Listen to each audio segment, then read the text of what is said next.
Unser diesjähriger Weihnachtsgruß beschäftigt sich mit dem alten angelsächsischen Brauch Bossey.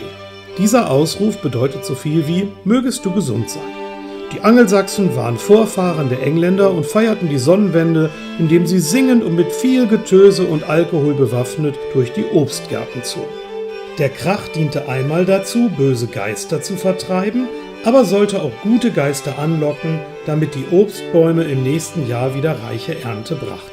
Getrunken wurde aus einer großen hölzernen Schüssel und später sogenannten Wassail-Tassen.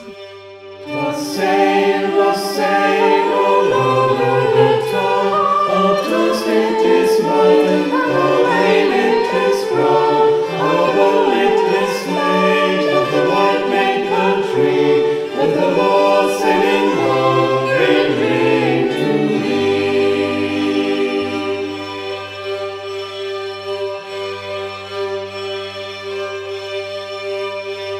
Come, butler, come, fill us a bowl of the best, then we hope that your soul in heaven may rest. But if you do draw us the bowl of the small, then down shall go butler, bowl and all.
Wassail, wassail, wassail,